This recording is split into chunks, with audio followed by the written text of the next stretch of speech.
Allahu Allahu Allahu Allah Allahu Allah. Alhamdulillahilladzi arsala rasulahu bil huda wa dinil haqqi liyudhhirahu 'alad dini kullihi wa kafa billahi shahida. Asyhadu an la ilaha illallah wahdahu la syarika lah wa asyhadu anna Muhammadan abduhu wa rasuluh. Allahumma shalli wa sallim wa barik ala sayyidina Muhammadin wa ala alihi wa ashabihi wa man tabi'ahum bi ihsanin ila yaumiddin. Amma ba'd.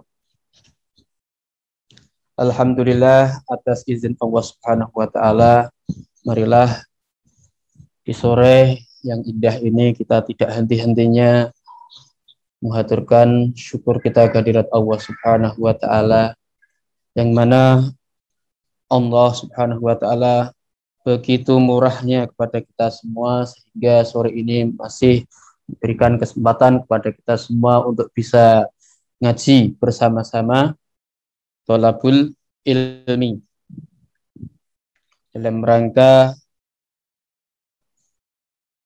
ikut ngalap berkah atas datangnya bulan Ramadan. Salawat dan salam semoga tetap tercurahkan kepada insan mulia Rasulullah Muhammad sallallahu alaihi wasallam yang kita nantikan syafaatnya fi yaumil qiyamah, amin ya rabbal alamin.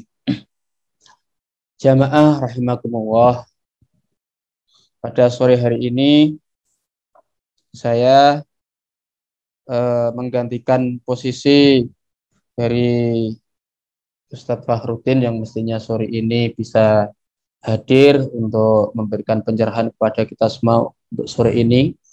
Namun karena sesuatu hal saya diminta untuk menggantikan waktu saja sama beliau, untuk menggantikan waktu beliau. Ikhwani rahimakumullah, Al-Quran yang kita baca tiap hari, yang kita jadikan pegangan hidup tiap hari, sampai kelak kita akan bertemu dengan Allah Subhanahu wa ta'ala, sudah pasti hebat ya. Al-Islamu ya'lu wa la yu'la alaih. Tuh, kita sudah sering dengung-dengungkan. Al-Quran ini hebat, Al-Quran ini luar biasa, dan lain sebagainya, dan lain sebagainya. Itu sudah, kelas kita sudah mungkin SMA dulu ya, kelas SMA dulu. Kalau sampai sekarang kita masih teriak-teriak Al-Quran hebat, hebatnya saja kita nggak tahu ya, ya berarti kita masih sama dengan anak SMA dulu. Al-Quran itu hebat, Islam itu tinggi, tidak ada yang bisa menandingnya. Letak kehebatannya itu di mana? Mestinya kita bisa ikut memberikan, paling tidak kita memahami terhadap diri kita sendiri sejauh mana Islam itu ada di hati kita, Islam itu ada di orang-orang sekitar kita, hatta di hadapan orang-orang yang tidak beriman kepada Allah Subhanahu wa ta'ala. Beberapa hari ini kita diributkan oleh seseorang yang menghina Rasulullah Sallallahu Alaihi Wasallam, mengaku sebagai Nabi yang ke-26 atau berapa itu, terus menghina Islam, Al-Quran dan lain sebagainya. Itu sudah lama sih. Artinya bagi kita urusan seperti itu sudah 1500 tahun yang lalu itu Al-Quran sudah digitukan. Nabi kita itu bukan hanya dianggap pendusta dan lain sebagainya. Nabi itu juga dilempari batu, kotoran. Itu ya tetap santun beliau ya. Sehingga kalau hari ini umat Islam melaporkan kejadian tersebut, dan hendaknya kita tidak memberikan sikap kemarahan yang berlebihan, apalagi yang sampai dalam tahap mafsadah, memberikan kerusakan, itu hal yang tidak baik. Kita serahkan kepada pihak yang berwajib supaya mengurus itu semua dengan prosedur hukum yang berlaku. Tapi satu hal yang jelas yang patut kita renungi bersama adalah Allah Subhanahu wa taala 1500 tahun yang lalu sudah wanti-wanti kepada kita semua. Wala tasubbul ladzina yad'una min dunillahi fayasubbu waha adwan bighairi. Kita umat muslim ribuan tahun yang lalu sudah diingatkan, jangan kau mencaci maki orang yang menyembah selain Allah Subhanahu wa taala. Wala tasubbul ladzina yad'una min dunillah. Karena apa? Fayasubbu waha adwam bighairi ilm. Maka mereka pasti akan mencaci maki Allah Subhanahu wa taala adwam bighairi ilm, dengan mencaci dengan membabi buta dan tanpa ilmu. Nah, inilah yang dengan tanpa ilmu inilah yang menjadikan ya mereka semua sebenarnya kalah dengan kita semua. Kalau dulu Al-Quran ini menggambarkan betapa Allah Subhanahu wa ta'ala menciptakan alam semesta ini dengan segala kemurahannya, kemuliaannya. Ini dijelaskan oleh Al-Quran bahwa itu adalah tanda-tanda kekuasaan Allah Subhanahu wa ta'ala. Tidak dengan caci makian. Oleh karenanya pada sore ini kita akan mencoba belajar bersama-sama mengkaji kemukjizatan Al-Quranul Karim. Apa yang sesuai saya dapatkan dari dapat materi dari Ali As-Sabuni yang beberapa waktu lalu sowan ke hadapan Allah Subhanahu wa taala, dan juga dari Profesor Abdul Wahab Khalaf. Ali As-Sabuni ini karyanya At-Tibyan fi Ulumil Quran. Ini diambil dari diktat kuliah di Ummul Qura. Ini dulu diajarkan di tempat saya di Madrasah Aliyah. Jadi saya pengen kembali belajar. Itu saya kembali belajar untuk mengulas kembali apa yang saya dapatkan di waktu Madrasah Aliyah. Monggo stepnya. Jadi Al-Quran yang hebat ini bisa kita jelaskan atau justru orang yang lain bisa jelas dengan sendirinya, karena memang kemukjizatan Al-Quran seperti itu. Kalau dulu Allah Subhanahu wa ta'ala membekali kemukjizatan beberapa nabi dengan hal-hal yang sifatnya khariqul adah atau di luar kebiasaan. Misalkan Nabi Musa dengan tongkatnya bisa membelah lautan. Kemudian Nabi Soleh bisa mengeluarkan onta dari batunya. Dan lain sebagainya dari berbagai rasul atau utusan. Ini bersifat pada saat itu juga. Akan tapi Allah melalui Rasulullah SAW memberikan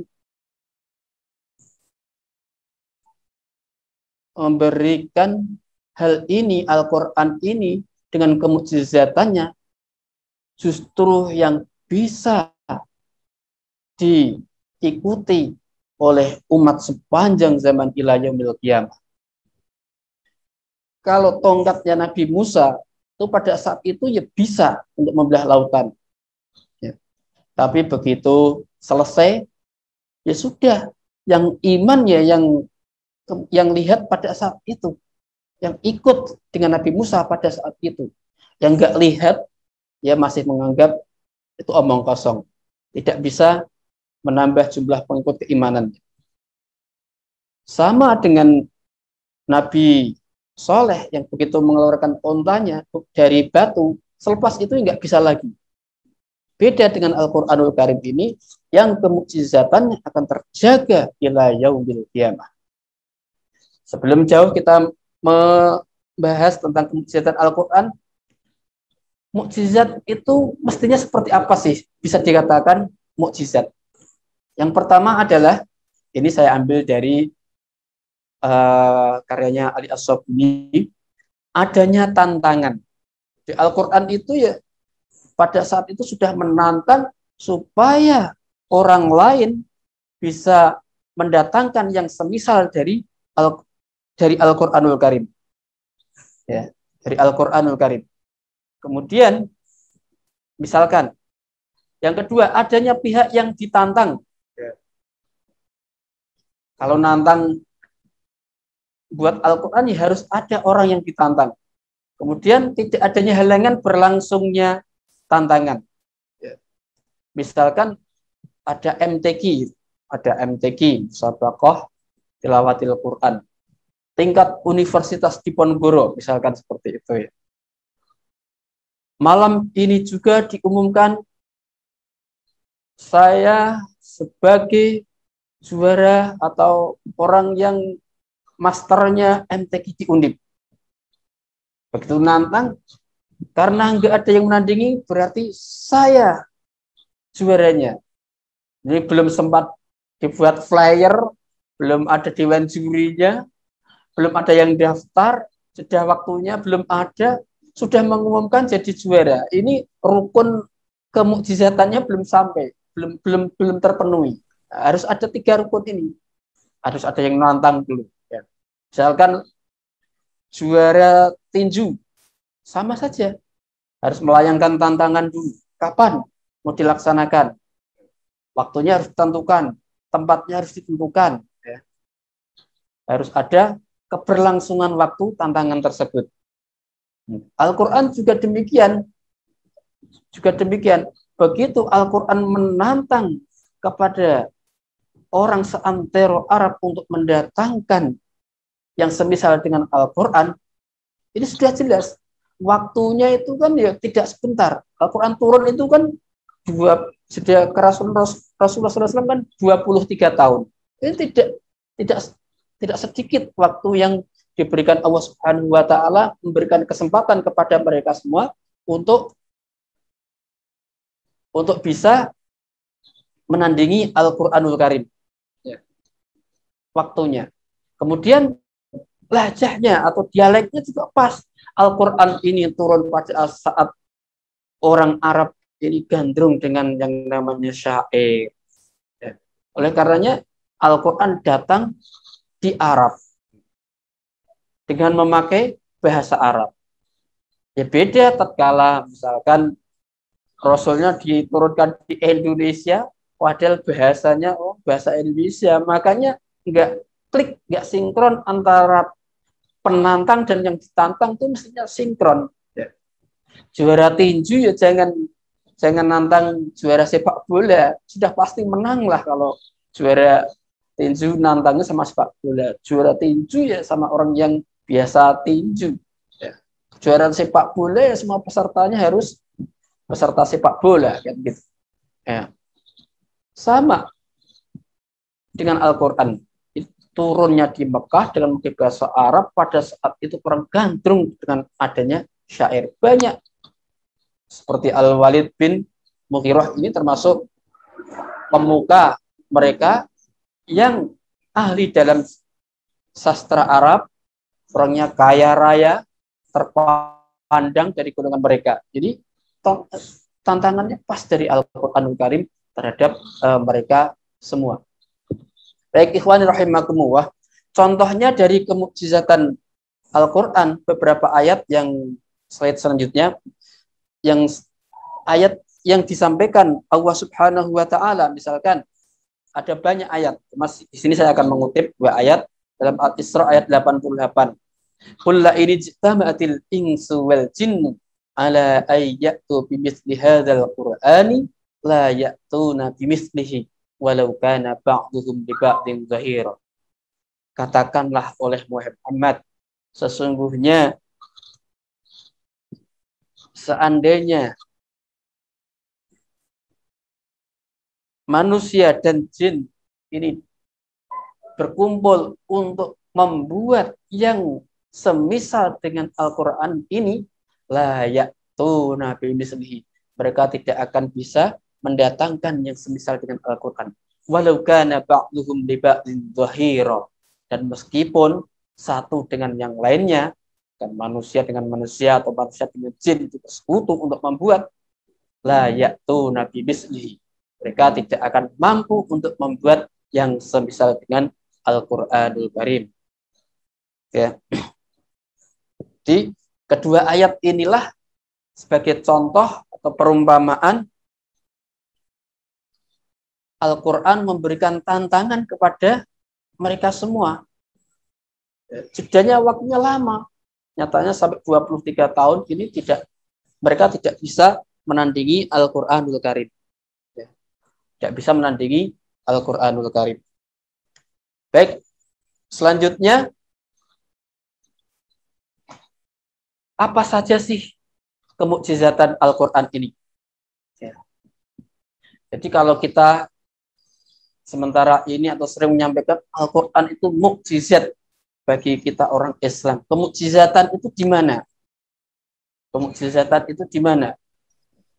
Yang pertama adalah keindahan uslub atau gaya bahasa. Ya, sebagaimana contohnya ini dalam menjelaskan konsep ketuhanan. Ya, konsep ketuhanan yakni Allah Subhanahu wa taala ini menjelaskannya itu sebenarnya dengan bahasa yang ringan. Ya. Tidak mencela atau nuding atau ya tadi karena Al-Quran sudah menyampaikan wala tasubbul ladzina yad'una min dunillah fayasubbu adwan bighairi. Yang pertama adalah keindahan uslub atau gaya bahasa Al-Quran sendiri.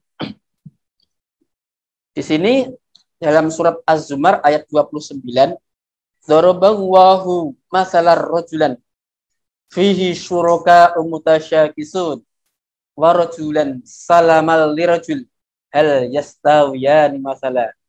Alhamdulillah bal aktsaruhum la ya'lamun. Ya.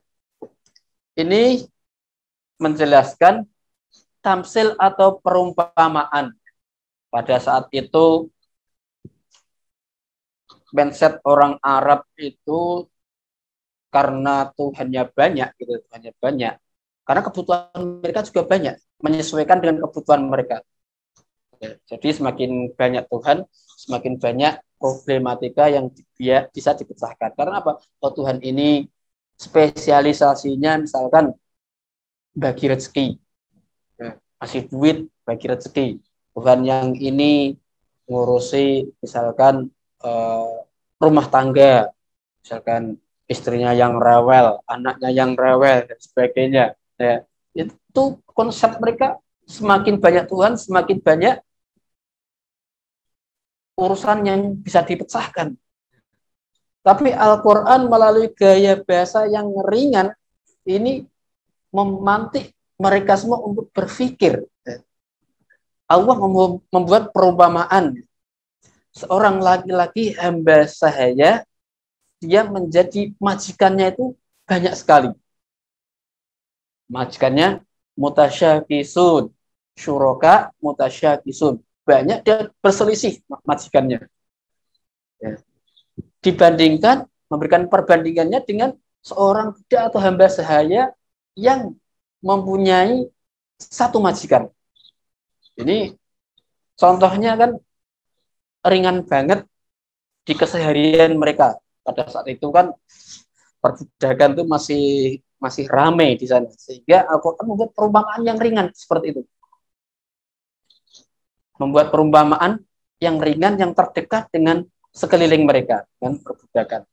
Piye rasane kalau kamu misalkan jadi budak, punya majikannya itu banyak. Majikannya banyak.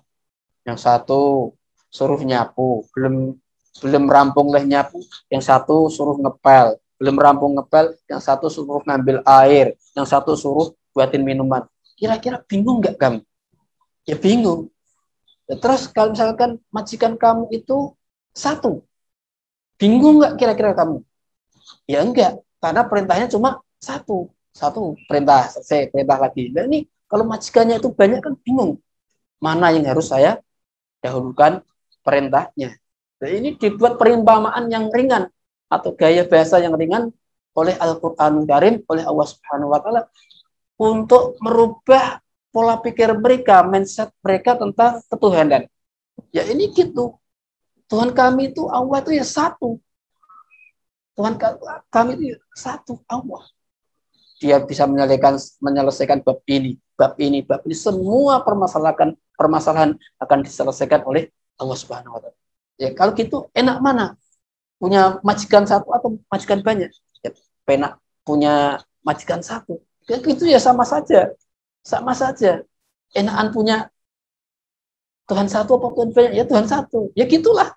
Nah inilah gaya bahasa Al-Quran dalam menjelaskan konsep ketuhanan Allah Subhanahu wa Ta'ala yang kita semua ayat ini saya yakin sudah dibaca puluhan kali.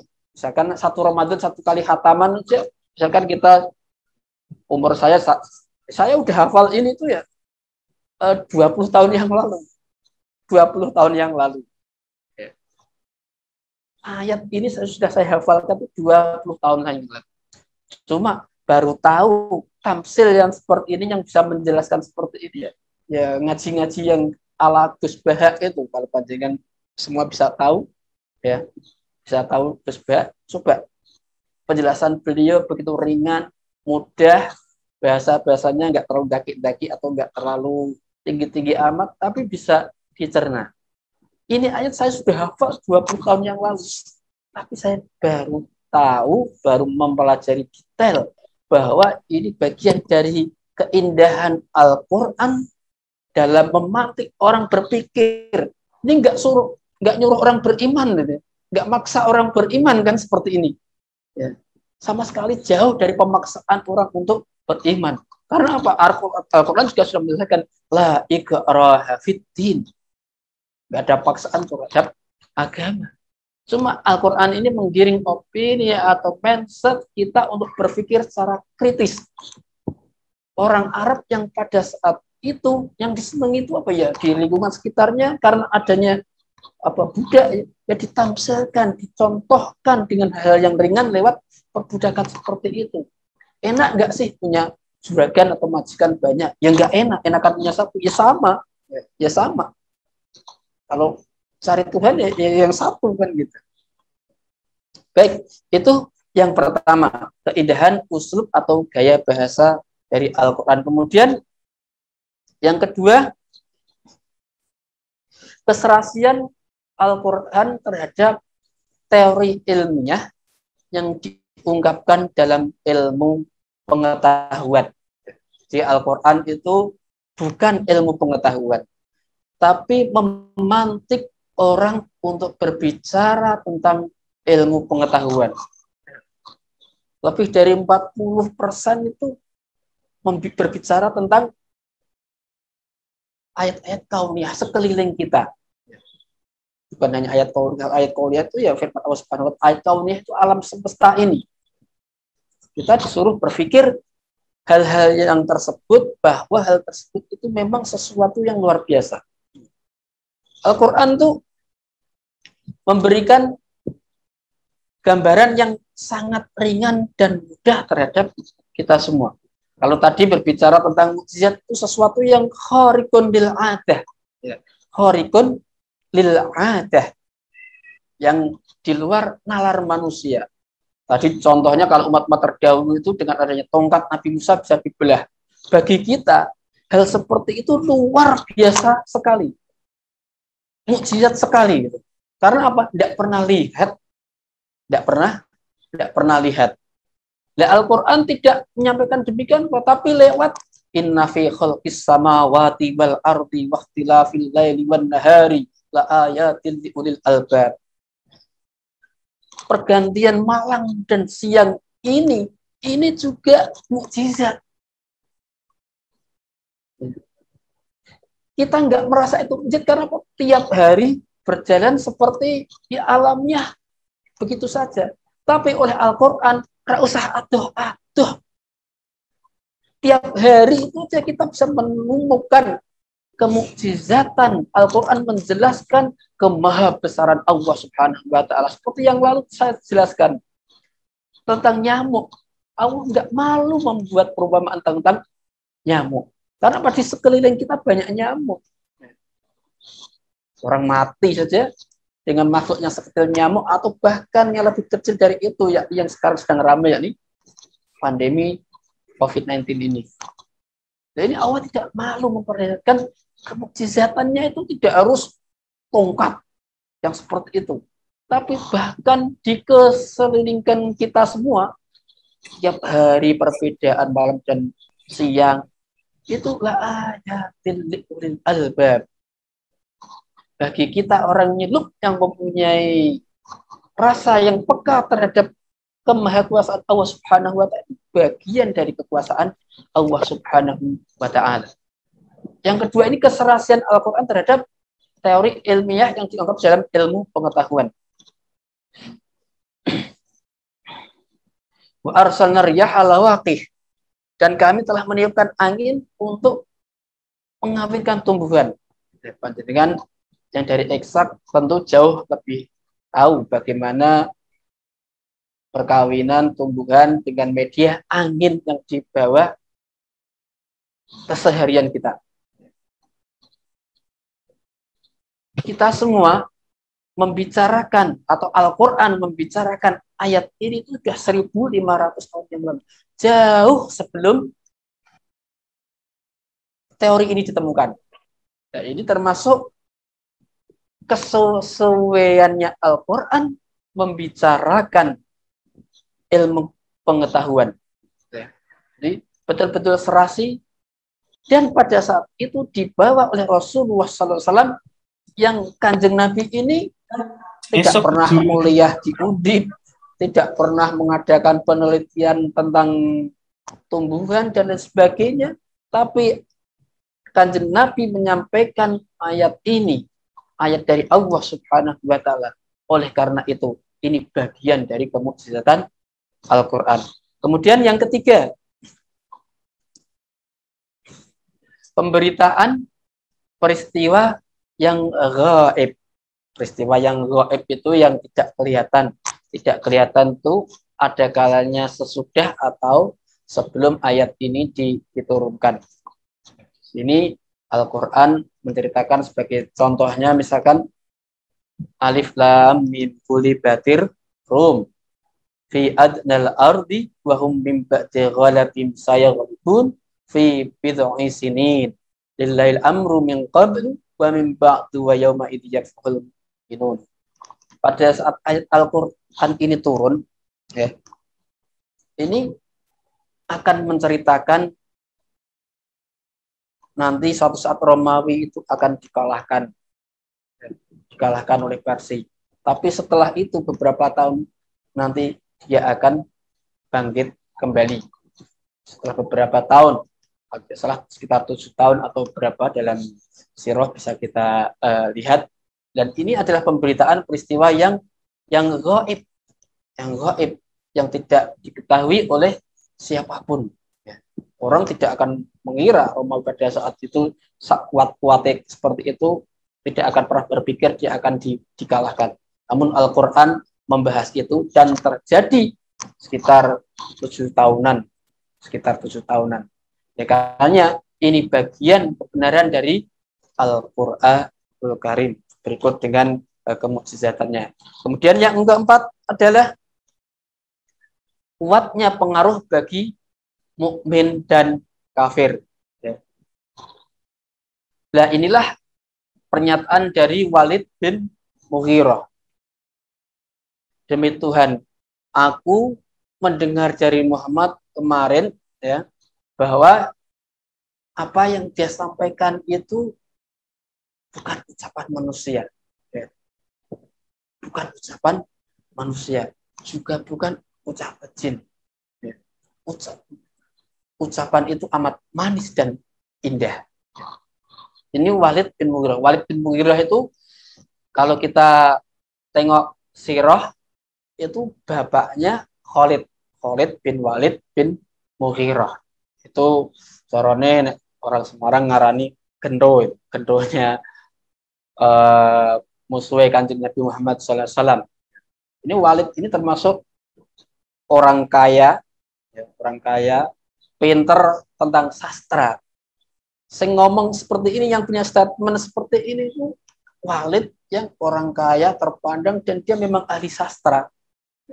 Nah, saya ngomong kayak saya ya nggak bakalan dipercaya. Saya bukan ahli sastra Arab kok ngomong Al-Quran itu indah, Al-Quran itu manis, itu bukan buatan dan lain sebagainya. Itu ya mungkin orang nggak akan percaya.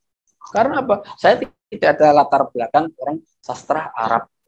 Jadi kalau kita menjelaskan hal-hal yang seperti ini, ya mestinya yang mengomentari siapa? Oh, dia itu ahli ini loh, ahli misalkan musik dangdut, ya kan seperti itu. Ahli musik dangdut. Nah, yang ngomong siapa dulu?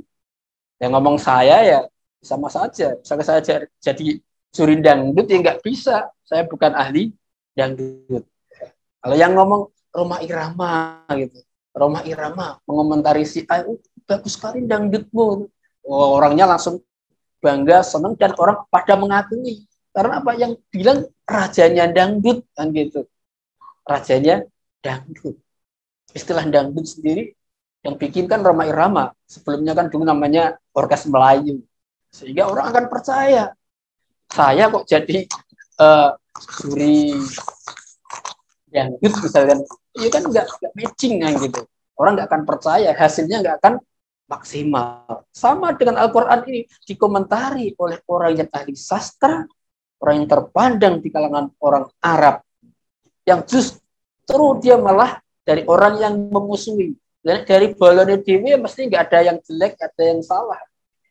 Nah ini musuhnya Kanjeng Nabi itu habis karena dia habis mendengarkan Nabi Muhammad baca Quran, dia bilang gitu. Dia bilang gitu.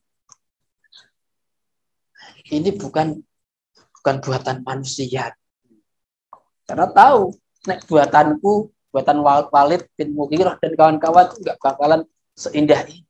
Oleh karenanya, ya ini bagian dari kemukjizatan Al-Quran, memberikan asar yang kuat baik orang mukmin dan juga orang kafir. Seperti kemarin yang saya contohkan dalam pertemuan sebelumnya, seorang Saiful Anam yang tadinya di agama orang lain, agama tertentu, setelah dia membaca, mengamati satu kata dalam Al-Quran sendiri, dijelaskan dengan konsep ketuhanannya dia, lantas dia berbalik dan mengucap kalimat syahadat.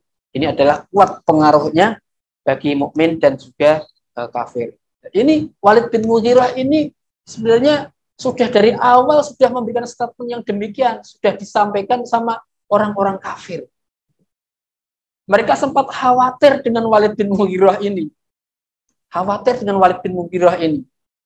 Abu Jahal sampai datang kepada Walid bin Mughirah ini karena dia sudah ngomong demikian, diumumkan, ngomong dengan banyak orang kafir Quraisy pada saat itu.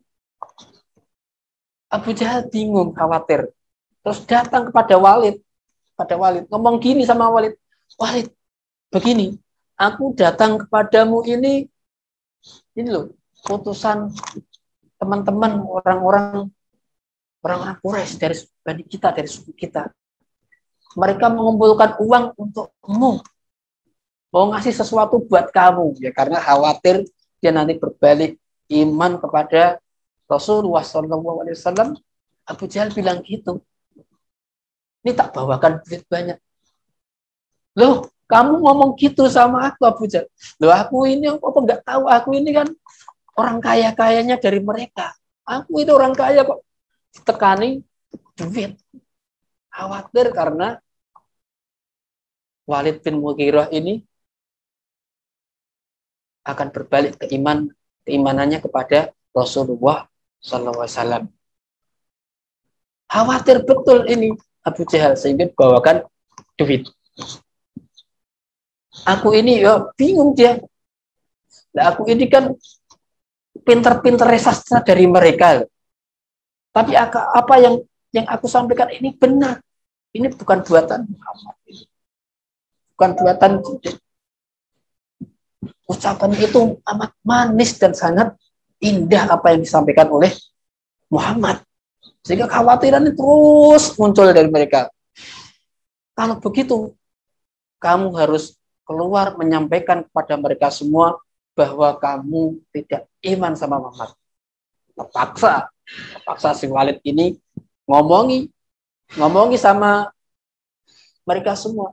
Muhammad ini tukang sihir.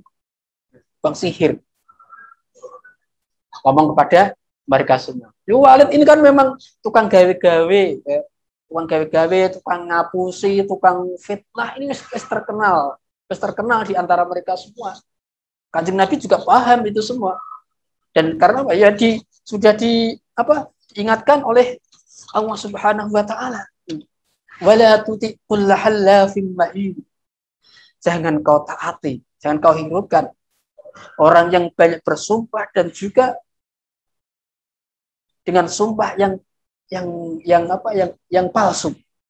Hamazin masya'in binamim, banyak mencela dan juga mengumbar fitnah. Ini Al-Quran menyifati si Walid ini dengan uslub atau gaya bahasa yang indah. Wala tuti kulla hallafin mahin, hamazin masya'in binamim, manna'id lil khairi mu'tadin athim, utulim ba'da dzalika zanim. Manna'idil khairi, orang yang senantiasa menjadi penghalang kebaikan. Terus pokoknya ono keapian apapun yang di depan mata itu si Walid ini senantiasa menghalangi. Mu'tadin athim, terus melampaui batas. Utulim ba'da dzalika zanim, berlaku kasar. Karena apa? Dia merasa angkanadza mali wa bani. Dia merasa mempunyai banyak harta dan juga mempunyai banyak keturunan. Orang Arab itu dari dulu senangnya nak punya harta dan juga banyak anak. Dulu orang Arab itu senang punya banyak anak juga kan. Ini sifat-sifat yang sedemikian ini sudah melekat di siapa? Di Walid bin Mughirah. Walid bin Mughirah sudah komplit nih. Kanjeng Nabi itu sampai heran sama Walid itu sampai heran sama Kanjeng Nabi. Ini Muhammad ini nyifati aku, Al-Quran ini nyifati aku kok benar semua ini. Ada berapa 8 atau 9 sifat ini. Sifat aku benar semua. Tapi ada satu sifat yang kata aku orang benar gitu.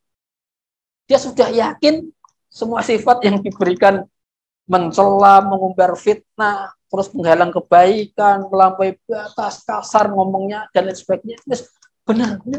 Muhammad itu sudah benar nyifati aku. Tapi ada satu sifat yang nggak benar, katanya kok aku ini seneng ngaku keturunannya orang baik.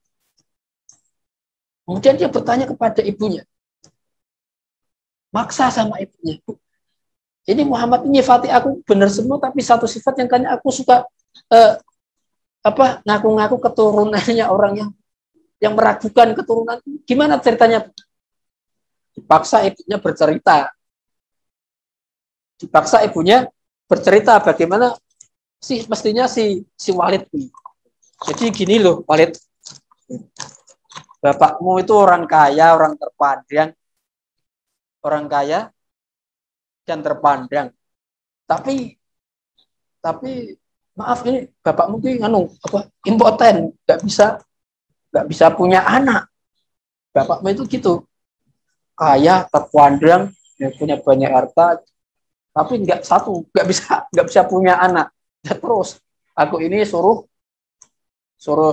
berhubungan dengan itu yang jaga hewan atau tukang gembala sapi-sapi atau ternak kita itu sama bapakmu itu kan gitu. Sehingga lahirlah orang kayak kamu itu gitu. Sehingga fa'abuka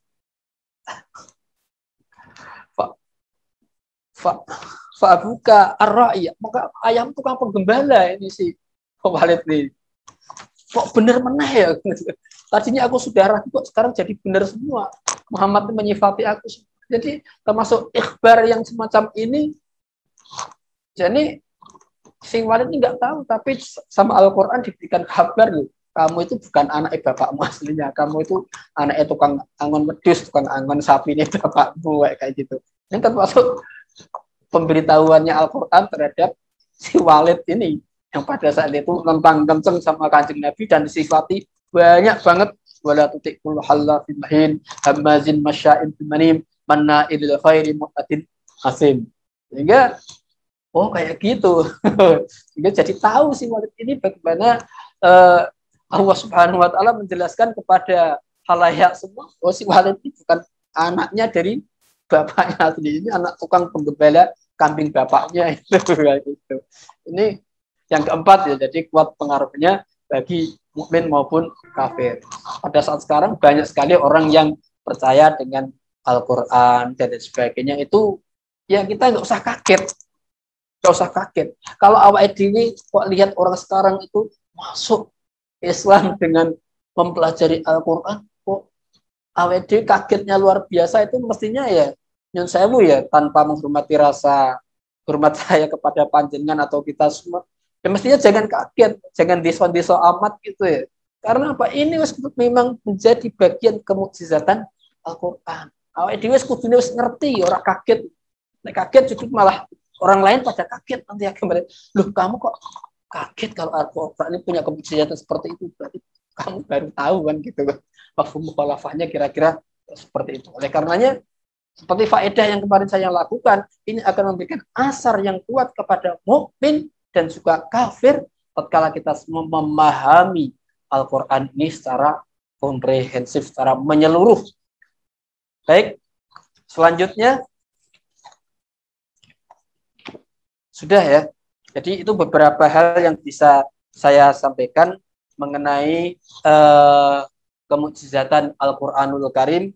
Sebenarnya banyak sekali, ada sekitar 10 lebih ini At-Tibyan fi Ulumil Quran yang disampaikan oleh Syekh Muhammad Ali As-Sobuni ya. Namun saya merangkum atau mencukupkan 4 saja karena saking banyaknya nanti saya malah agak bisa menjelaskan, dan semoga ini bisa menjadi introspeksi atau muhasabah untuk minimal pribadi saya, bila mana buat pemirsa jamaah semuanya rahimakumullah, supaya kita lebih percaya diri terhadap Al-Quranul Karim. Baik, demikian. Wal afminkum. Assalamualaikum warahmatullahi wabarakatuh.